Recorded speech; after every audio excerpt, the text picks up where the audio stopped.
Hi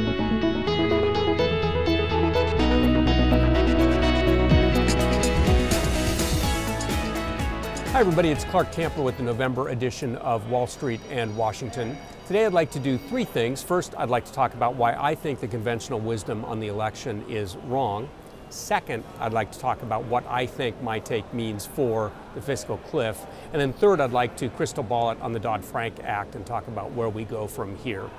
First, in terms of conventional wisdom, I've heard it over and over. This was a status quo election. President Obama was reelected. Senate Democrats continue to control the Senate. Republicans continue to control the House. I get that, but the fact is nobody in Washington thinks this was a status quo election.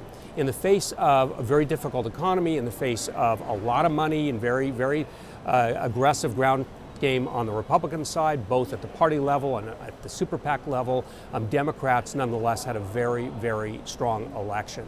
The lesson that people in Washington take is to look at the fact that President Obama was relatively handily reelected, that Senate Democrats actually picked up seats, and that House Republicans, again, while they continue to control the House, actually lost some seats. And what that means in Washington speak is that Democrats' political capital is certainly at a high, in the highest level that I've seen it in recent years. I would argue even in many ways higher than in 2008. So what does that mean for the fiscal cliff? Well, it means that the analysis has scrambled significantly post-election. And in particular, I'm much more optimistic that we actually will not only avert going off the fiscal cliff, but much more importantly, we'll actually deal with some of the structural issues associated with the fiscal cliff and the problems that actually got us to this place to begin with.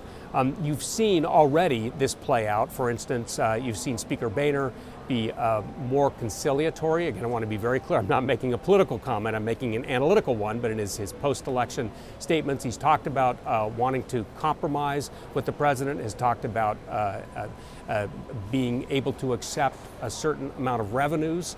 You've seen the president come out, I would say, be uncharacteristically strident, particularly right after the election, essentially saying it's my way or the highway.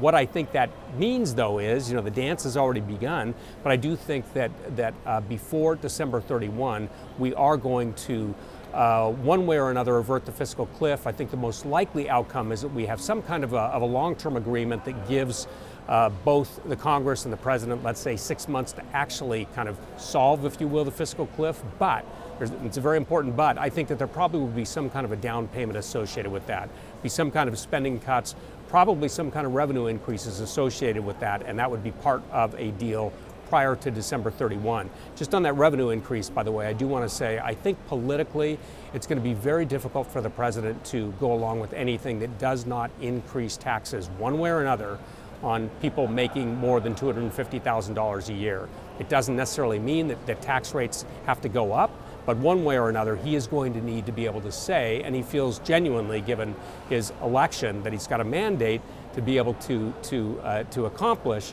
increased taxes on people earning more than $250,000 a year. Now, there is some chance that we just purely kick the can. In other words, that there is no kind of down payment of the kind that I'm discussing, that they just literally say, okay, December 31, let's give ourselves 6 more months to actually address these issues. But I don't think that's going to happen. In part, I think the political capital that Democrats have gained is like all political capital, it's time limited. They know that that if they don't use it now, it is going to diminish in power the farther away we get from the election. I also think that Speaker Boehner, as I've consistently said, is a very common sense, let's work out things together kind of guy.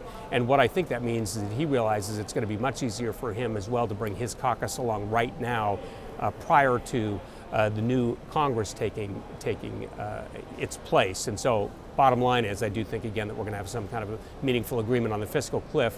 Before I leave that, I do want to say I'm not optimistic the longer term about partisanship. The laws of gravity were not suspended because of this election, and the kind of structural causes of partisanship that I've discussed ad nauseum in previous Wall Street and Washingtons won't go away, and I think that will return, albeit relatively slowly, in the new Congress. Finally, I want to crystal ball a little bit on Dodd-Frank. As I discussed in previous editions, a Mitt Romney administration likely would have created a fair amount of uncertainty around Dodd-Frank because they would have one way or another tried to forestall implementation of at least many parts of Dodd-Frank.